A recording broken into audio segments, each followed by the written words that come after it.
Hoje pela manhã eu acordei cedo e eu fiquei na cama, rolando de um lado para o outro. E esses dias eu estou para tomar uma decisão muito importante. E eu tenho pedido muito ao Espírito Santo de Deus para que possa me direcionar nessa decisão. Eu tenho pedido muito ao Senhor para que me conduza de uma forma clara e objetiva, para que eu não tome a decisão sendo induzido pelas minhas emoções. Porque as minhas emoções querem que eu decida por algo que tenha aparecido diante de mim. Eu tenho aprendido nesse tempo, confesso para vocês que se fosse um tempo atrás, talvez eu até já tivesse tomado a decisão. Mas eu tenho aprendido a cada dia com Deus que quanto mais nós andamos com o Senhor, quanto mais nós buscamos intimidade com Ele, mais Ele vai nos revelando e nos mostrando que nós somos 100% dependentes dEle. E eu, na cama, eu fiquei conversando com o Senhor e pedindo a Ele para que me desse um sinal. Quando a gente vai para as Escrituras, lá em Juízes capítulo 6, já falei aqui algumas vezes, eu amo essa passagem de Gideão. Gideão foi um homem que teve uma experiência muito forte com Deus. E Deus chama Gideão de homem valente, no momento em que Gideão se encontrava completamente amedrontado. O anjo chega para Gideão e diz que ele seria o libertador daquele povo. E Gideão, sem entender o que estava acontecendo, ele pede um sinal a Deus. E Deus confirma aquilo que ele havia pedido. Gideão, não satisfeito, ele pede um outro sinal completamente diferente do primeiro sinal. E Deus, como é um Deus zeloso, um Deus de amor, um Deus de graça, um Deus de poder, Ele confirma mais uma vez para Gideão que ele era com Gideão. E eu confesso para vocês que eu tenho pedido um sinal a Deus. Eu tenho pedido ao Senhor para que confirme ao meu coração aquilo que realmente precisa acontecer nesses dias. E eu tenho aguardado em Deus, essa resposta ainda não chegou, mas eu tenho aguardado em Deus. E eu tenho convicção de que essa resposta em breve vai chegar. Mas eu tenho entendido também que o tempo de Deus, cada dia mais a gente prega muito sobre isso. O tempo de Deus no nosso tempo, o tempo de Deus no nosso tempo. Mas falar sobre isso é muito fácil, mas viver isso é muito difícil. Ainda mais quando as tuas emoções estão afloradas, ansiosas, para que você possa tomar posse daquilo que você deseja. Amém? Amém. Vocês não são os únicos. O pastor é igual a vocês. Amém? Amém. E eu creio que em breve eu vou subir neste altar para trazer um testemunho para você. Amém. Glória a Deus. Seja ele do jeito que eu gostaria, ou seja ele do jeito que o Senhor permitiu que fosse. Porque tudo que vem de Deus, a Bíblia diz que traz paz. Mesmo que as respostas não sejam de acordo com aquilo que nós gostaríamos que fosse, mas mesmo assim traz paz. E eu confesso para vocês que eu estou em paz. É um sonho muito grande, mas eu confesso para vocês que eu estou em paz, porque eu tenho aprendido a esperar no Senhor. Amém? Amém. E baseado nisso, eu quero compartilhar com você uma mensagem que Deus colocou no meu coração. Coloca para mim em 2 Reis, capítulo 7, versículo 3. Olha o que diz o texto. Nós vamos ler até o 20, amém? Diz assim: 4 homens que sofriam, repete comigo, 4 homens. 4 homens que sofriam de uma doença contagiosa da pele estavam do lado de fora dos portões da cidade de Samaria. Eles disseram uns aos outros: por que ficamos aqui sentados esperando a morte? Não vale a pena entrar na cidade, porque lá iríamos morrer de fome. Mas, se ficarmos aqui, também morreremos. Vamos então para o acampamento dos sírios. Se eles nos deixarem viver, ficaremos vivos. Se nos matarem, bem, nós vamos morrer de qualquer jeito mesmo. E assim, quando começou a escurecer, eles foram até o acampamento dos sírios. Porém, quando chegaram, não havia ninguém lá. Repete comigo, não havia. Fala alto, não havia ninguém lá. 6. Deus havia feito com que os sírios ouvissem um barulho que parecia o de grande exército, com cavalos e carros de guerra. Então eles pensaram que o rei de Israel havia pago os reis dos heteus e dos egípcios e os seus exércitos para os atacarem. Por isso, ao anoitecer, os sírios haviam fugido para salvar a sua vida, abandonando as barracas, os cavalos, os jumentos e deixando o acampamento como estava. Quando os 4 homens chegaram ao acampamento, entraram numa barraca, comeram e beberam do que havia ali e pegaram a prata, o ouro, as roupas que acharam.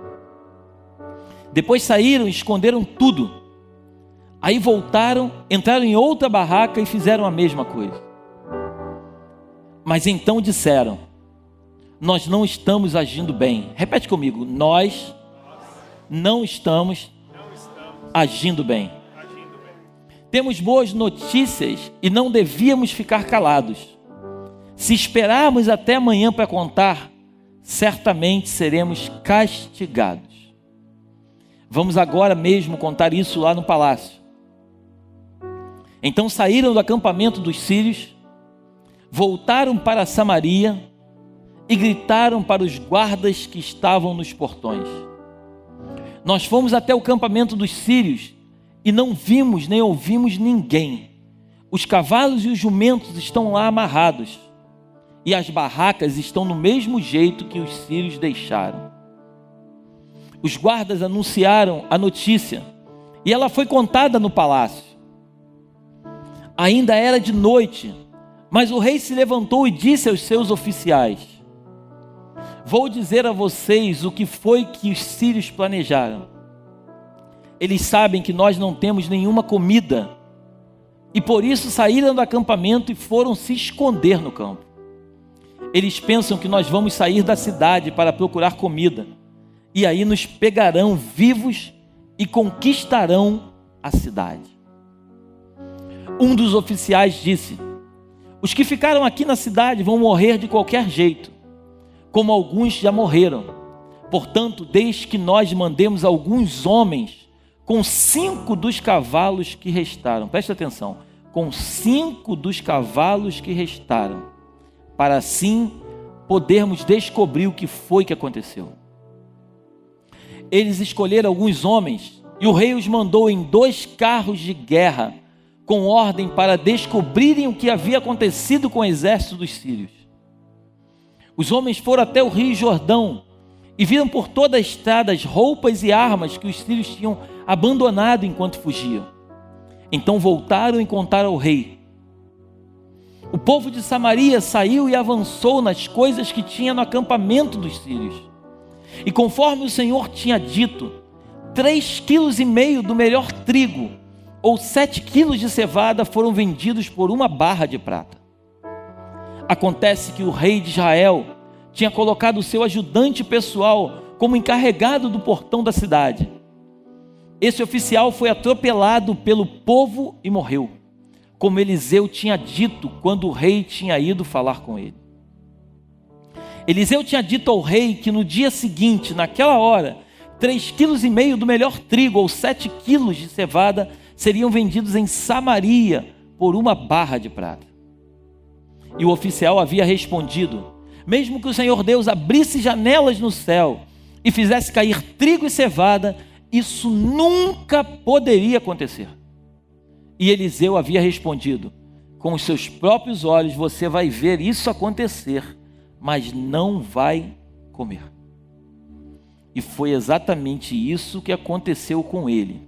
Morreu pisado pelo povo no portão da cidade. Feche os teus olhos, por favor, e coloca a mão no seu coração. Pai, mais uma vez estamos aqui nesta noite para ouvir aquilo que o Teu Espírito tem a nos revelar. A minha oração nesta noite, como sempre tem sido deste altar, é que o Senhor nos traga um espírito de sabedoria, um espírito de entendimento, um espírito onde as palavras possam começar a ecoar dentro de nós e que ela venha surtir um grande efeito. Não nos deixa, Pai, eu te peço nesta noite, não nos deixa sair da Tua casa sem que os nossos pensamentos venham ser esclarecidos pelo Teu Espírito. Essa é a minha oração e eu te agradeço desde já, porque eu sei que Tu és fiel e justo para fazer com que a Tua palavra se cumpra na vida de cada um de nós, em nome de Jesus. Amém. Dê mais um aplauso bem forte a Deus.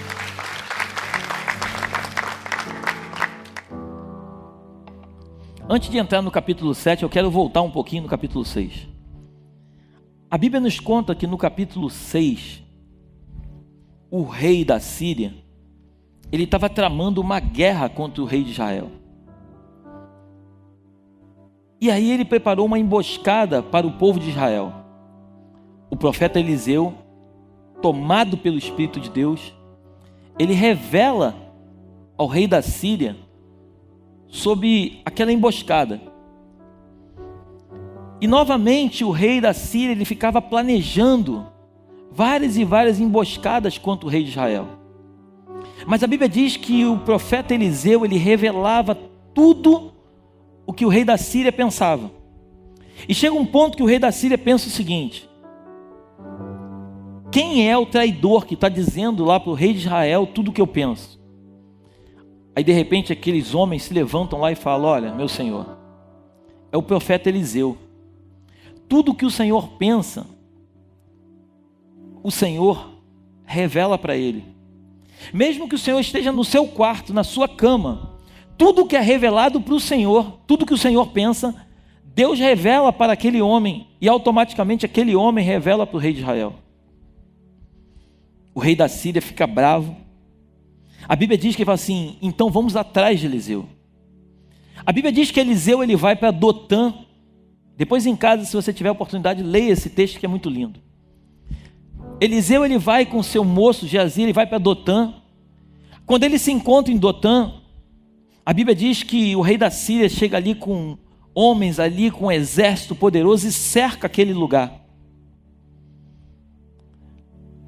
Eles foram lá para pegar somente um homem, um profeta que não andava nem armado. A Bíblia diz que quando aqueles homens chegam ali e cercam aquele lugar, de manhã cedo, Geazi, quando acorda, ele acorda e ele olha, ele percebe que eles estavam cercados. Aí ele vai até Eliseu e ele fala: meu senhor, agora o bicho pegou. Agora é o nosso fim, estamos cercados pelo exército inimigo e não tem mais jeito. A Bíblia diz que Eliseu, ele ora ao Senhor, depois você lê na sua casa, ele ora ao Senhor, para que o Senhor possa abrir os olhos de Geazi, para que Geazi possa ver que aqueles que estavam com ele eram muito mais do que aqueles que eram contra ele. A Bíblia diz que quando Geazi ele olha, ele percebe que tinham carros de fogo, carruagens de fogo. Aquele lugar estava tomado por um exército de Deus. E eu quero aqui abrir um parênteses, eu preciso que você entenda nesta noite. Eu não sei o problema que você vive, eu não sei o que você está vivendo, mas o que eu peço ao Senhor nesta noite é que Ele possa abrir os teus olhos espirituais, para que você possa enxergar que aqueles que estão do seu lado são muito mais poderosos do que aqueles que são contra você. Eu peço ao Espírito Santo de Deus que esta noite possa tomar o teu ser, te levar a um entendimento de que o Deus a qual você serve, Ele colocou anjos poderosos ao teu redor, de modo que o inimigo que luta contra você, ele não vai poder te tocar. A única coisa que tem te atormentado é a tua mente, são pensamentos contrários, mas tenha certeza no teu espírito que o inimigo que luta contra você, ele não tem poder para te tocar. Creia no teu espírito. E a Bíblia continua dizendo que aqueles homens se levantam para pegar Eliseu. A Bíblia diz que Eliseu ora novamente e ele pede ao Senhor para que o Senhor segue aquele povo. E o que me chama muita atenção é que Eliseu, ele não pede assim: Deus, por favor, me ajuda a sair daqui, eu não sei mais o que fazer. E eu entendo, eu tomei uma lição muito forte desse texto. A oração de Eliseu, ela foi precisa. Eliseu, ele não ficou pedindo para Deus: Deus, como eu vou sair daqui agora? Deus, qual é a solução? Não. Senhor, cega o inimigo, não deixa ele me enxergar, Senhor. Cega ele e não deixa que ele toque em mim. E eu quero que nessa noite você saia daqui em nome de Jesus. Você que me assiste pela internet, que você comece a mudar a tua oração. Ao invés de você ficar pedindo para Deus fazer alguma coisa, eu quero que essa noite você se levante com intrepidez e com ousadia, e que você ore ao Senhor para que o Senhor repreenda o inimigo na tua vida, para que Deus te mostre realmente quem são aqueles que estão do seu lado. Depois que você entender tudo aquilo que você está vivendo e quem são aqueles que estão a teu favor, depois disso tudo, que você se levante e diga: Senhor, eu não aceito isso na minha vida. E a Bíblia continua dizendo que aqueles homens ficaram cegos. Preste atenção nisso. E de repente Eliseu chega para ele e fala assim: olha só, vocês estão no caminho errado. Eu vou mostrar para vocês aonde está a pessoa que vocês estão procurando. Eliseu começa a conduzir aquele povo. Eliseu pega aquele povo todo, aquele exército da Síria, e começa a conduzir e leva o exército. Olha que coisa incrível. Eliseu pega aquele povo e ele leva eles para dentro de Samaria, diz a Bíblia. Em outras palavras, Eliseu pegou um exército inimigo e levou para dentro do povo de Israel. E quando Eliseu chega lá com aqueles homens cegos, aqueles homens sendo guiados, eles não sabiam onde eles estavam. A Bíblia diz que Eliseu, ele ora novamente e ele fala para Deus assim: Senhor, abre os olhos deles. O texto diz que quando aqueles homens abriram os olhos, eles ficaram apavorados, porque eles viram que eles estavam dentro de Samaria. Em outras palavras, eles estavam dentro do exército de Israel. Aquele mesmo exército que eles estavam planejando uma emboscada. Deus, na verdade, fez com que todos os projetos que o inimigo havia feito contra o povo de Israel se voltassem contra ele. Deus, na verdade, fez com que a própria emboscada que eles estavam tramando fosse contra eles. E assim eu profetizo nessa noite na tua vida: tudo aquilo que o inimigo da tua alma tem planejado contra você, toma posse disso. Se eu fosse você, eu tomava posse disso. Tudo que o inimigo da tua alma tem planejado contra a tua vida, tudo, o Senhor vai reverter de uma forma tão poderosa, mas tão poderosa, que tudo aquilo que aparentemente seria uma derrota, Deus vai colocar os teus adversários diante dos teus pés. E a Bíblia continua dizendo que quando aquele povo ele chega ali, o rei de Israel diz o seguinte: Eliseu, isso também me chama muita atenção. O rei de Israel, ele era rei. Ele poderia dizer: agora eu sei o que eu vou fazer. Não, ele fala assim: Eliseu, eu mato eles, o que eu faço? E aí eu também, o Espírito de Deus, quando eu li esse texto novamente, o Espírito de Deus falava muito poderosamente ao meu coração que existe uma hierarquia na terra. Existem príncipes, existem reis, existem soldados, existe capitão, existe major, existe general, existe uma hierarquia muito forte aqui na terra. Mas o que eu consigo entender é que a hierarquia que reina nos céus, ela é muito mais poderosa do que a hierarquia da terra. O rei chega para um profeta e pergunta para ele o seguinte: o que eu vou fazer?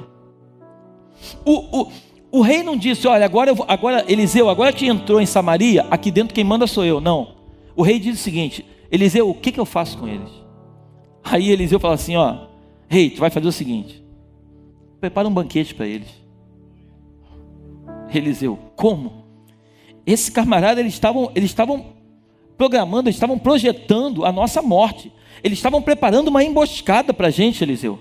E como que eu vou dar comida? Exatamente, rei. Amar os seus amigos, rei, é fácil. Deus te chamou para amar os seus inimigos. Deus não te chamou para andar somente com pessoas que você gosta de andar, mas Deus te chamou para andar com pessoas que você precisa estar do lado, para que você possa ser um porta-voz, um anunciador das boas novas para a vida dessas pessoas. Existem muitas pessoas que hoje a gente persegue, mas são essas mesmas pessoas, creia no teu espírito. Eu não sei se você crê nisso, mas creia no teu espírito. As mesmas pessoas que hoje te perseguem são as mesmas pessoas que um dia Deus vai trazer até a tua vida para que você dê comida para elas. Eu te falo isso com propriedade. Muitos que já me perseguiram, mas muitos, não foram poucos. Hoje Deus tem me levantado para dar comida para eles. Sabe por quê? Não é porque eu sou bonzinho, porque eu sirvo a um Deus de justiça. E o Deus de justiça, Ele faz prevalecer aquilo que Ele determinou nas Escrituras. Mas o texto continua dizendo, e depois eu não quero entrar exatamente aqui, eu quero te contar a história para você entender aonde nós chegamos. E o texto continua dizendo que o rei de Israel, ele prepara todo um banquete. Depois que eles comem, bebem, se divertem, o exército da Síria ele vai embora. Em outras palavras, aquelas pessoas que perseguiam o povo de Israel abençoou aquelas pessoas e elas foram embora. Passado algum tempo, repete comigo, algum tempo. Sabe por que passado algum tempo? Porque aquilo que normalmente você faz hoje, pega isso no teu coração, aquilo que normalmente você faz hoje, daqui a algum tempo as pessoas esquecem. Se tem uma coisa que as pessoas esquecem, é aquilo que fizeram por elas. Normalmente você faz alguma coisa por alguém, daqui a algum tempo, essa pessoa esquece o que você fez. Sabe por quê? Porque a nossa memória, ela nos trai. Mas o que me deixa apaixonado nas Escrituras é que as pessoas podem até esquecer, mas Deus nunca se esquece. Nunca se esquece. Então Deus computou, eu fico imaginando Deus computando nos céus o que o rei de Israel havia feito. E o texto diz que passado algum tempo, o rei da Síria, ele vem contra o povo de Israel novamente e ele cerca a cidade de Samaria. E se tinha uma coisa que antigamente os reis faziam quando eles iam lutar contra outro povo, era uma coisa interessante. Eles cortavam a água que entrava na cidade. Então o povo não tinha mais água para beber. Eles proibiam a entrada de alimentos na cidade. Então o povo não tinha o que comer. Então quando passava muito tempo, o povo já não tinha mais comida e não tinha bebida. E com isso o povo se enfraquecia. As grandes guerras, elas eram conquistadas desta forma.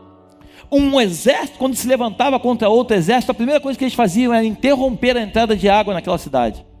Porque se não entra água, tem sede. Se não entra comida, tem fome. Se tem sede, tem fome, começa a vir o desespero, começa a vir o nervosismo, as pessoas passam a não se entender mais, mesmo morando na mesma casa, elas passam a não se entender mais dentro do mesmo ambiente, fazem parte do mesmo grupo, mas já não falam a mesma língua. Por quê? Porque a dificuldade chegou naquele ambiente. E assim aconteceu com aquele povo.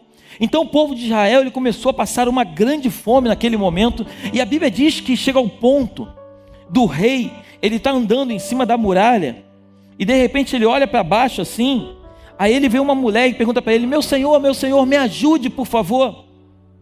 Aí ele vira para ela assim: como eu vou te ajudar? Eu não sou Deus, mas de qualquer forma, o que tu queres?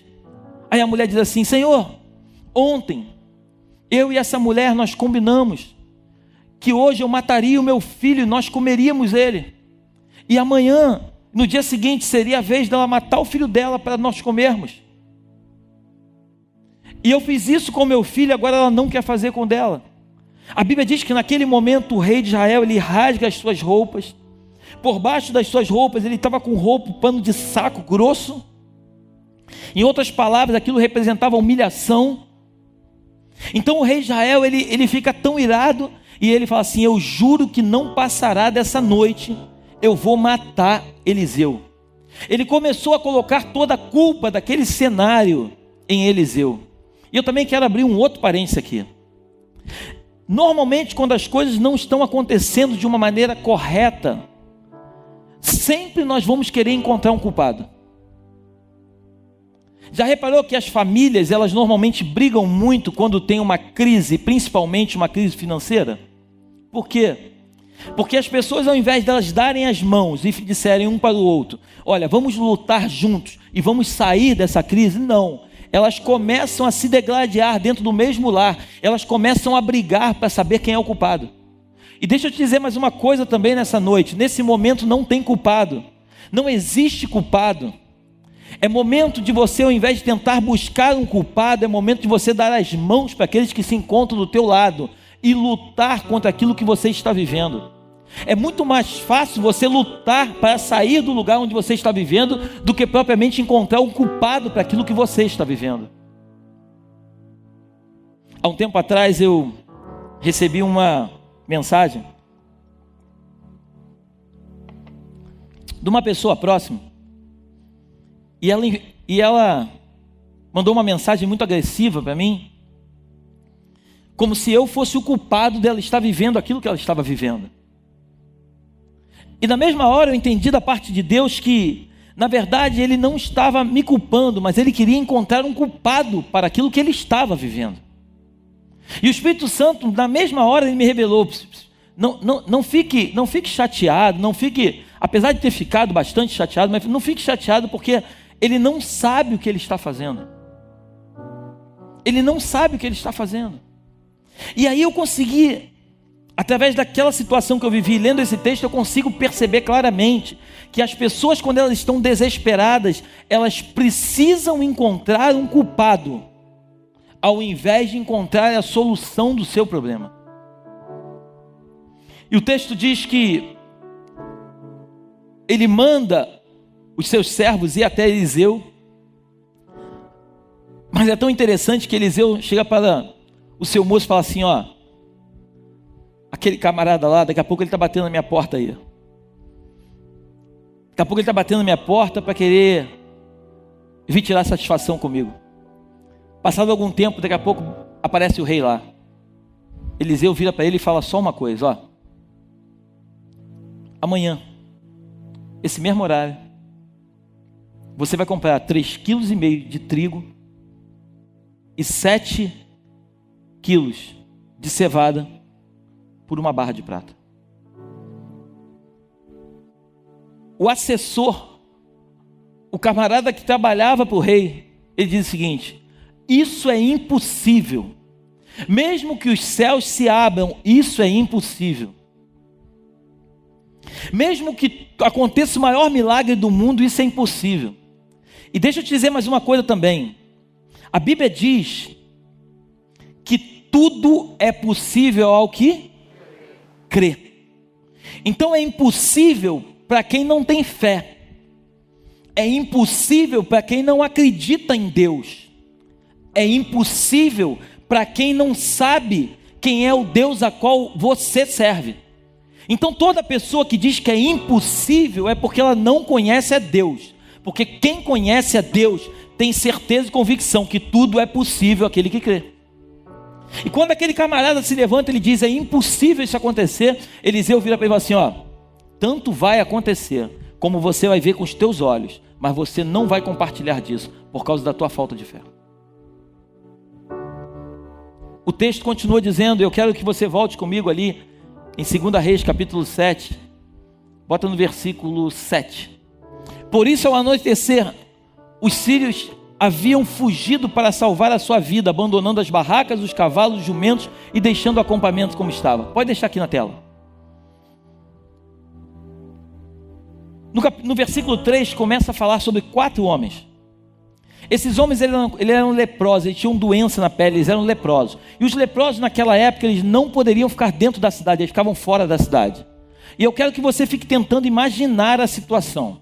A cidade de Samaria aqui. Fora da cidade, aqui no meio, estão os 4 leprosos. Mais à frente, cercando toda a cidade, o exército da Síria. Aqueles 4 leprosos, eles foram colocados, em outras palavras, entre a cruz e a espada. Aqueles leprosos, eles estavam no meio do exército de Samaria, de Israel, e estavam no meio do exército da Síria. Lembra aquele ditado que dizia: se correr o bicho pega, se ficar o bicho come? Aqueles camaradas estavam exatamente daquela forma. Eles não sabiam o que eles iam fazer. Aí de repente eles pensam o seguinte: se nós entrarmos na cidade, nós vamos morrer de fome, porque lá a fome é muito grande. Se nós formos para o arraial dos sírios, provavelmente vão nos matar. Mas se eles não nos matarem, nós viveremos. Então, já que se nós ficarmos aqui, nós vamos morrer de fome de qualquer forma, e se entrarmos vamos morrer de fome, então vamos lá para o exército da Síria. Eu também quero aqui abrir um outro parênteses. Vão ter alguns momentos na sua vida que você vai se sentir encurralado. Vão ter momentos na sua vida em que você vai estar parado e você vai ficar em dúvida qual é a decisão que você deve tomar. Mas a minha oração nessa noite, para que o Espírito Santo de Deus te traga o verdadeiro discernimento de espírito, para que você tome a decisão acertada, porque a decisão acertada vai te levar para um nível muito mais alto que você imagina. Aqueles homens, aqueles 4 homens, eles pensam: nós vamos lá para o exército da Síria. Quando eles chegam lá, para surpresa deles, não tinha ninguém. Por que não tinha ninguém? Porque a Bíblia diz que Deus, ele começou a fazer um barulho no exército inimigo, e o exército inimigo, ele fugiu. E eu também profetizo nessa noite que tudo aquilo que o inimigo tem levantado contra a tua vida, Deus vai levantar um barulho tamanho da parte dele, que Satanás, ele vai correr com todas as legiões que ele tem levantado contra a tua vida. Porque a palavra de Deus diz que o inimigo pode até entrar por um caminho, mas a Bíblia diz que por 7 caminhos ele vai fugir. Ele pode tentar entrar por um caminho, mas se você entender quem é o Deus que você serve, se você entender quem realmente você é para ele, pode ter certeza que ele vai te dar autoridade suficiente para que o inimigo fuja por 7 caminhos. E aqueles homens, quando eles chegam lá no arraial, eles percebem que não tem ninguém. A Bíblia diz que eles começam a comer. Em outras palavras, eles saem do momento de escassez para um momento de abundância. Eles saem de um lugar onde não tinha nada para um lugar que tinha tudo. E eles começam a comer. A Bíblia diz que além de comerem, eles pegam prata, eles pegam ouro, eles pegam veste e eles escondem, eles guardam. Depois de ter guardado tudo aquilo, a Bíblia diz que eles vão para uma outra barraca e eles fazem a mesma coisa na barraca, até que de repente um deles tem uma ideia: nós não estamos fazendo certo. Nós não podemos estar desfrutando de um banquete desse enquanto outras pessoas estão lá dentro da cidade morrendo de fome. Nós não podemos desfrutar de banquetes desse. Olha, a Bíblia não diz, mas eu fico imaginando aqueles homens escutando as notícias que estavam acontecendo dentro da cidade, de que as pessoas estavam matando seus próprios filhos e comendo, tamanho era a escassez naquele povo. Eu fico imaginando essa notícia chegando nos ouvidos daqueles leprosos. Eu fico imaginando quantas coisas eles não ouviram falar de dentro daquela cidade. Uma cidade que havia colocado eles para fora. E na hora que eles estão diante de uma abundância de coisas, eles não pensam 2 vezes. A hora que eles param e refletem, eu creio que assim é o Espírito Santo de Deus. O Espírito Santo de Deus, ele nos move. Por mais que pessoas tenham nos feito mal, no momento em que nós temos condições de estar diante de uma bênção, a primeira coisa que acontece é nós pensarmos naqueles que nos feriram. Por quê? Porque Deus nos levantou para sermos vasos de honra, diz a Bíblia. Deus nos levantou para que nós possamos fazer a diferença nos ambientes onde nós vivemos. E aqueles leprosos, eles quando chegam ali diante daquela situação, eles pegam tudo aquilo, eles vão até a cidade, eles correm lá e falam assim: não tem ninguém lá no exército da Síria. Aí a Bíblia diz que Os homens que estavam no portão falaram daquela notícia e a notícia começou a correr dentro do palácio. E olha que coisa incrível.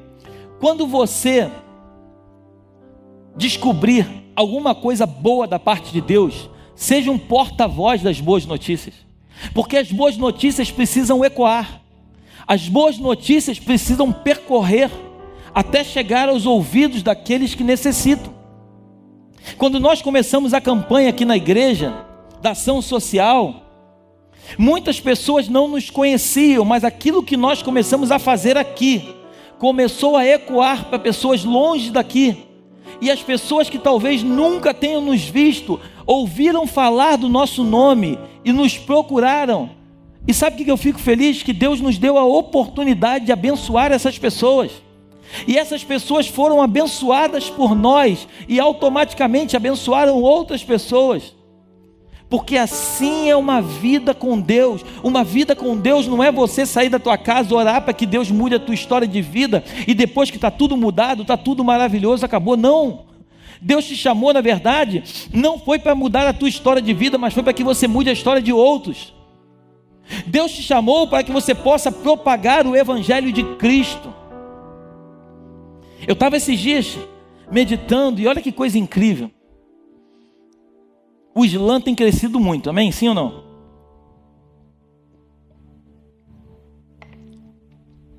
Mas eles são fiéis à crença deles.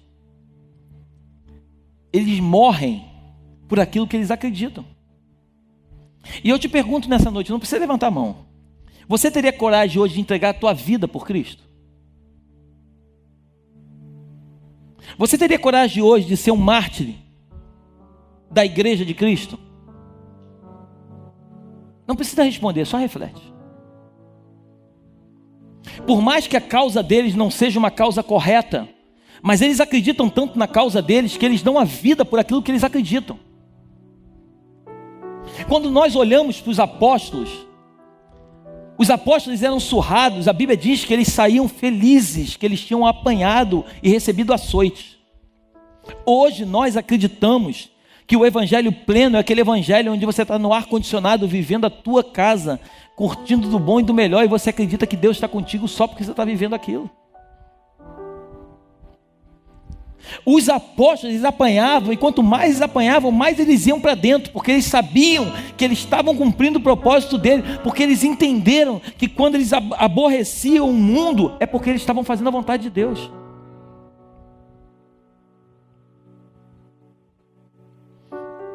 E quando aqueles leprosos, eles tomam posse daquilo, eles vão lá no palácio e contam a história toda, aquilo cai no ouvido do rei de Israel. Aí o rei de Israel fala o seguinte: isso é uma cilada. E perceba uma coisa, as pessoas às vezes passam necessidade, e quando chega alguém para ela e fala assim: cara, eu tenho a solução para o teu problema. Sabe qual é a solução para o teu problema? Jesus Cristo. Ela acha que é cilada, já quer me levar para a igreja. A primeira coisa que ela faz, já quer me levar para a igreja. Não, ela não quer te levar para a igreja. Ela está querendo te dizer que a solução do teu problema, preste atenção aqui em mim, em nome de Jesus. A solução do teu problema é Jesus Cristo na veia. Enquanto alguns se drogam, usam drogas na veia, o conselho que eu quero te dar nessa noite é: coloca Jesus lá dentro de você. Se enche de Jesus. Aí as pessoas chegam para você e falam assim: ó, tu está passando necessidade, não está à toa. Sabe qual é a solução do teu problema? Jesus. Como Jesus, se eu estou passando fome? É, mas a Bíblia diz que não só de pão viverá o homem, mas de toda a palavra que procede da boca de Deus. Porque quando alguém passa fome, grava uma coisa no teu coração. Quando alguém passa fome, a Bíblia diz que não adianta nós chegarmos lá e que Deus te abençoe em nome de Jesus. Não, não vai adiantar nada. A gente tem que dar pão e pregar a palavra, é o que diz aquele livro. Mas a Bíblia diz também que não adianta nada você dar pão, porque amanhã ele está com fome de novo. A Bíblia, ela nos ensina a sermos pescadores. Quando você tem fome, você recebe um peixe, você come o peixe, no dia seguinte você tem fome de novo, porque você recebeu de graça aquilo que não te custou nada. Mas quando você aprende a pescar, Uma pessoa te dá uma vara e te dá um anzol, e ele diz para você o seguinte: ó, você vai lançar o teu anzol ali, e você vai esperar um tempo determinado para o peixe fisgar o teu anzol, e quando você fisgar, você pegar esse peixe, aí você come, e no dia seguinte você pesca de novo. Quando alguém te ensina a pescar aquilo que você necessita, a tua vida ela é transformada, porque aí você deixou de ser um pedinte, e você passou a viver aquilo que realmente Cristo te chamou para viver. Então, aqueles homens, na verdade, aqueles leprosos, chegaram na cidade e disseram assim: ó, nós temos a solução para o problema de vocês. Qual é? É simples, é só vocês saírem do esconderijo aonde vocês estão, e vocês irem lá para fora. E eu quero nessa noite também lançar mais uma palavra sobre o teu coração: saia de dentro da caverna. Caverna não vai matar a tua fome. A caverna vai continuar deixando você com medo.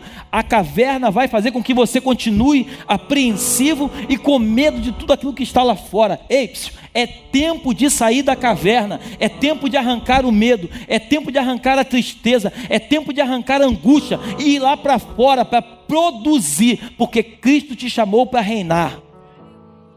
Ah, pastor, mas o mundo está em crise. Ei, o mundo está em crise, mas Cristo nunca teve crise.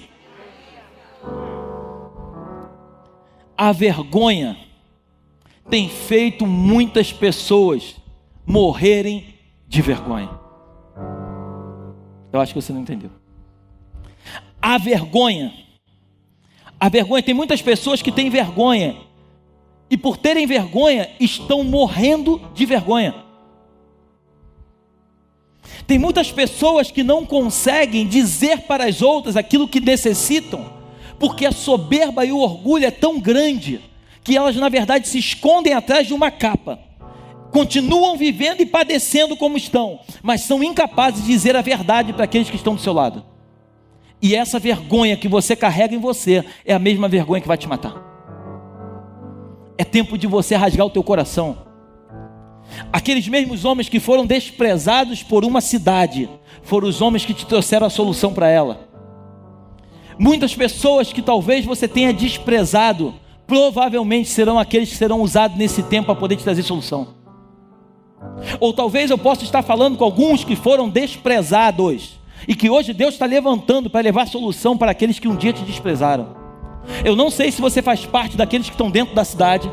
Eu não sei se você faz parte daqueles que são os leprosos. Eu não sei se você faz parte do exército inimigo. Mas uma coisa eu sei: independente de quem você seja, o Deus a qual eu estou falando nessa noite é capaz de mudar a tua história de vida.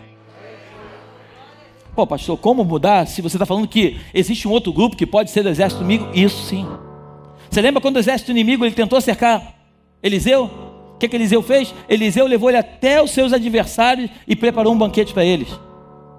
Talvez hoje você possa estar perseguindo alguém, mesmo que inconscientemente, e Deus vai te mostrar através do seu infinito amor, que as pessoas a qual você tenta perseguir, na verdade são escolhidos de Deus, e provavelmente você vai perceber que tudo aquilo que você está tentando fazer contra essas pessoas, não vai dar em nada. Ah, pastor, por que você está falando isso? Nós estamos dentro da casa de Deus. Se todos nós fôssemos santos, não precisaríamos estar aqui.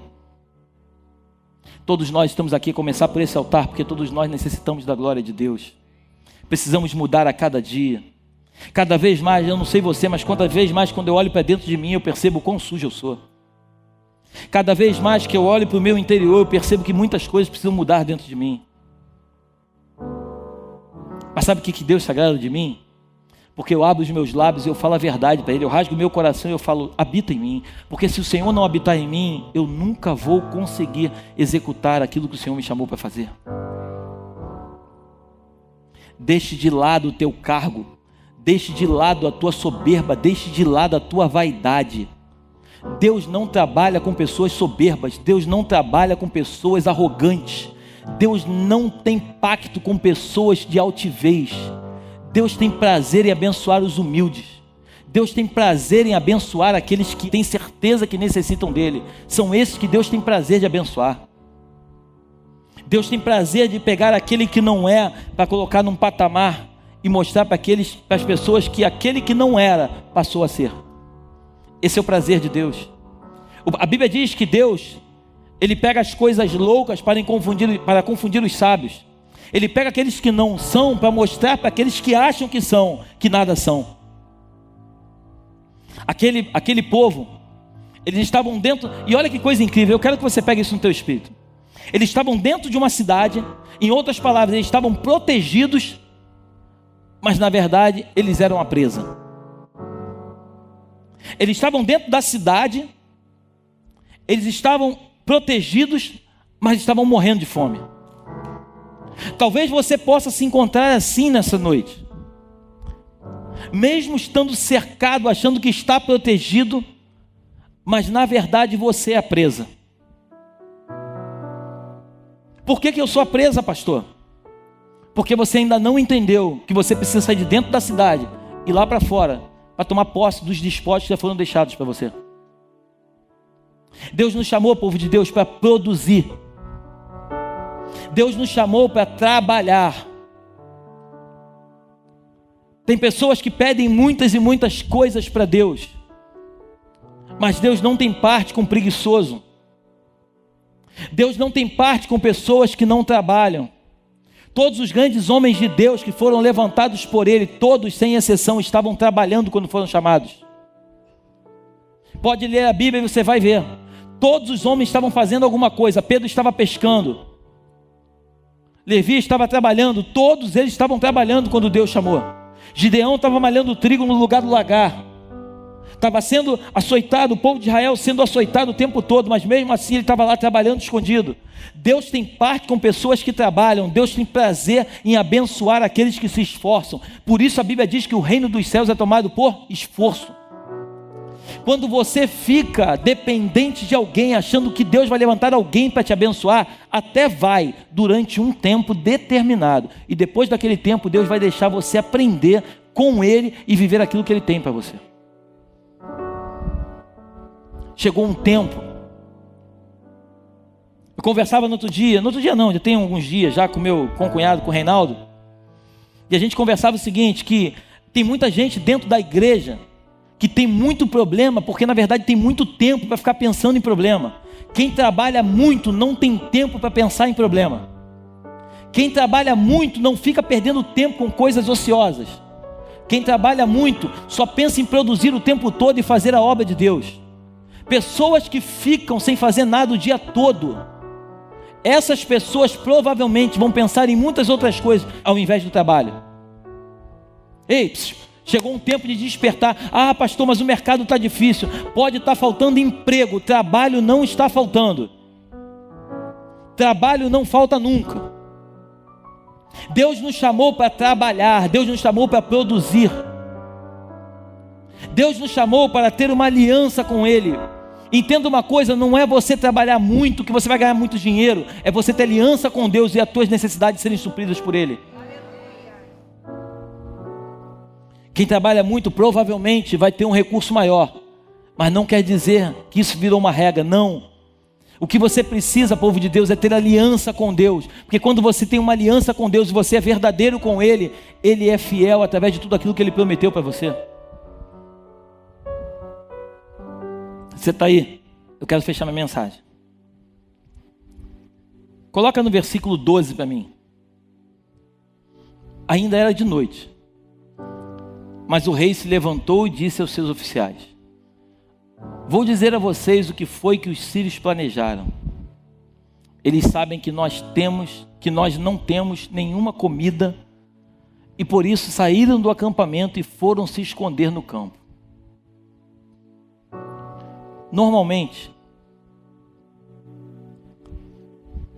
aqueles que estão fugindo, aqueles que estão se escondendo, quando Deus apresenta uma bênção,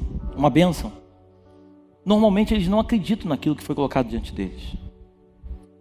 Porque o medo deles, o desespero deles, a falta de fé deles, faz eles duvidarem daquilo que Deus pode fazer. E a Bíblia diz que sem fé é impossível agradar a Deus. Se você não tiver fé, você não agrada a Deus. E a palavra de Deus em Salmos 37, versículo 4 diz assim, preste atenção: agrada-te do Senhor e Ele satisfará os desejos do teu coração. Em outras palavras, O salmista está dizendo o seguinte: ei, agrada-te do Senhor, faz Ele se agradar de você. Se agrada dEle e deixa Ele se agradar de você. E Ele vai satisfazer todas as necessidades do teu coração. Porque quando você se agrada de Deus e Deus se agrada de você, o teu pensamento está alinhado com Ele. E por isso os teus desejos são saciados por Ele. Porque quando você está alinhado com Deus, você não pensa naquilo que é bom para você, você pensa naquilo que é bom para Ele.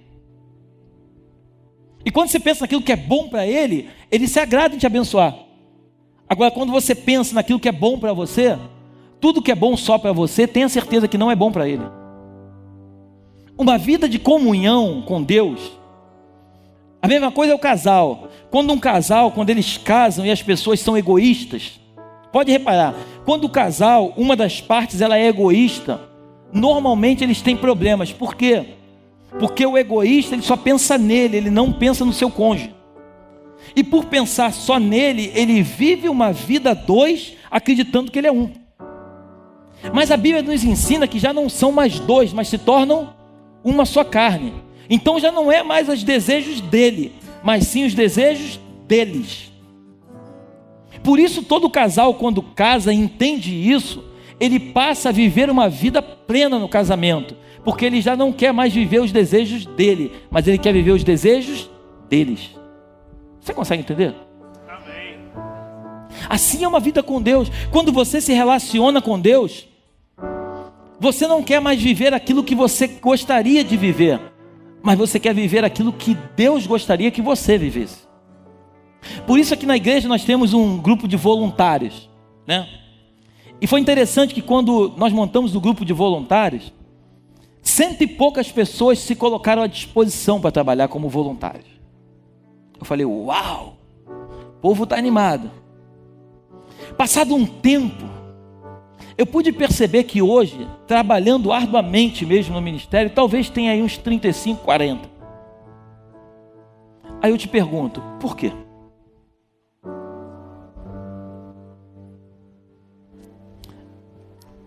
Nem todo voluntário é servo, mas todo servo é voluntário. Nem todo voluntário é servo, mas todo servo de Deus, ele é voluntário. Porque quem serve a Deus, ele serve independente do que vão pensar ou vão falar a respeito dele. Se a equipe dele não veio, ele está lá trabalhando, porque ele não está preocupado com a equipe, ele está preocupado com Deus que ele serve. O dia que eu resolvi trabalhar para Deus, eu nunca me preocupei com as pessoas que não queriam. Porque se eu fosse me preocupar com as que não quiseram, eu hoje não estaria aqui. Eu sempre acreditei que minha comunicação é com o papai. Eu trabalho para ele. Ah, mas o fulano não veio. Não tem problema, eu estou aqui. Ah, mas não tem problema, eu estou aqui. Está faltando no estacionamento. O servo, ele é assim. Está faltando gente no estacionamento. Eis-me aqui. Está faltando o cara lá para lavar o banheiro. Eis-me aqui. Por quê? Porque ele é servo. E todo servo é voluntário. Mas nem todo voluntário é servo. E o que isso tem a ver com a mensagem? Tudo. Aqueles 4 leprosos, eles entenderam que na verdade a bênção que eles estavam desfrutando não veio do esforço deles, mas foi Deus que preparou para eles. E por Deus ter preparado para eles, eles falam, não é justo nós estarmos aqui. Vamos lá correndo agora e vamos avisar para aqueles camaradas lá. Aí eu fico imaginando um dos leprosos falando, mas espera aí, cara, aqueles caras não deixaram a gente entrar na cidade. Não tem problema. Nós não podemos agir com eles da forma que eles agem conosco. As pessoas não nos mudam, mas nós mudamos as pessoas. Você consegue entender? As pessoas não podem, com atitudes ruins, mudar quem somos nós. Mas nós, como servos do Deus vivo, mudamos as pessoas sem falar nada, só com as nossas atitudes. Porque um servo de Deus que muito fala, ele pouco faz. Mas um servo que pouco fala, ele faz muito. Por isso eu te peço nessa noite, cada dia mais, Sirva a Deus de todo o teu coração, de toda a tua alma, com toda a tua força, com todo o teu entendimento. Não seja uma pessoa que anda com Jesus por tudo aquilo que Ele pode te oferecer. Jesus, certa vez, Ele disse para os discípulos: sabe por que essa galera me segue? Por causa do pão que eu ofereço. Eles me seguem, não é por quem eu sou não, é por causa do pão que eu ofereço. Não seja mais um no meio da multidão. Siga Jesus por aquilo que Ele é. Siga Jesus por aquilo que Ele representa para você. Eu hoje tive a oportunidade, eu já estou encerrando. Eu recebi a ligação de uma pessoa que eu nunca tinha visto na minha vida. Um amigo meu falou de mim para ele e ele queria me conhecer. Ele é um empresário ali no Casa Shopping. Aí quando ele me ligou, eu fui almoçar com ele, fui lá conhecer a empresa dele e fui almoçar com ele. Aí ele falou assim: o fulano falou muito de você. Eu falei: ele é meu amigo. Ele falou: pô, falou tão bem de você. Eu falei: ele é muito meu amigo e tal. E no meio da conversa, a gente começou a conversar. E eu não abri minha boca em momento nenhum para falar de Jesus para ele. Momento nenhum. Aí ele falou assim: pô, cara, eu não sei te explicar, mas tu tem uma áurea. Eu falei: não é áurea não, é o Espírito Santo de Deus. Aí ele falou assim: como assim? Aí eu comecei a contar a história de vida para ele. Aí ele falou assim: mas como é que você era antes? Eu falei: cara, não queira saber como eu era. Se você soubesse como eu era, tu não ia acreditar. Aí eu falei para ele assim: mas o importante não é como eu era, é como Ele me transformou. O importante não é o que eu fazia, é o que eu faço. Amém. Glória a Deus. Tudo que eu fiz, a Bíblia diz que Ele lançou no mar do esquecimento. E se for lançar lá e pescar e puxar o papel, vai estar escrito assim: nada consta. Porque Ele não lembra do meu passado. Talvez eu até lembre de algumas coisas que eu fiz, mas Ele não lembra. E aí eu comecei a falar do amor de Cristo. Oramos juntos. Aí ele: cara, fiquei até arrepiado na oração. Dois caras sensacionais. Eu tenho certeza que vão se tornar meus amigos. Certeza absoluta. Porque eu sempre digo para as pessoas que andam comigo que Deus não une pessoas, Ele une propósitos. E todas as vezes que Deus te der uma oportunidade para conhecer alguém, creia que você não conheceu por conhecer. Tudo tem um propósito, Buiu. Tudo na vida tem um propósito. Às vezes a gente não entende nem o porquê das coisas, mas Deus sabe de todas as coisas. Amém. E aí quando nos despedimos, aí ele falou assim: vou colar contigo, não te largo mais, hein? Eu falei assim: eu é que não te largo mais. Sabe por quê? Porque assim como Deus fez na minha vida, Ele pode fazer na deles. Assim como Deus me transformou, Ele pode transformar eles. Por isso um servo, ele não está preocupado com aquilo que o seu Senhor pode lhe dar. Mas um servo está preocupado em servir ao seu Senhor, independente da recompensa que ele possa receber. O que Deus fez por mim, eu nunca vou conseguir retribuir. Mas o mínimo que eu posso fazer por Ele é falar para as pessoas que eu conheço o Deus maravilhoso que Ele é, o que Ele pode fazer. Seja como aqueles leprosos. Mesmo que alguém tenha te massacrado em algum momento da vida, não viste uma carapuça de coitadinho. Se levante, vá lá fora pegar a comida e alimentar aqueles que um dia te negaram. Foi para isso que nós fomos chamados. Eu tenho pedido muito ao Senhor, muito nas minhas orações, Ele é testemunho. Eu tenho pedido uma igreja relevante, uma igreja de homens e mulheres apaixonados por Cristo, uma igreja de homens e mulheres que Entreguem sua vida por Jesus. Uma igreja que quando chega algum visitante, a igreja pode estar cheia. Que ele se levante e ele diga: meu irmão, senta nesse lugar que é teu. Porque o servo quer servir. O servo não quer ser servido. Quem quer ser servido é Senhor. E Senhor nessa igreja só existe um: Jesus Cristo. Não tem dois, só existe um. Se você entrou por essas portas, creia no teu espírito que Deus te chamou para que você possa abençoar a vida de outros, servindo. Seja apaixonado pela tua igreja. Viva com intensidade, diga para as pessoas aquilo que você vive dentro desse lugar. Seja um porta-voz das boas novas. Não viva simplesmente para você. Eu tenho visto pessoas, sem julgamento, mas é simplesmente o que eu tenho visto,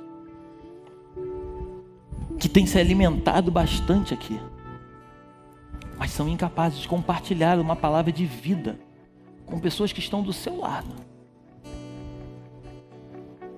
Esse evangelho eu não acredito. Eu acredito num evangelho de transformação.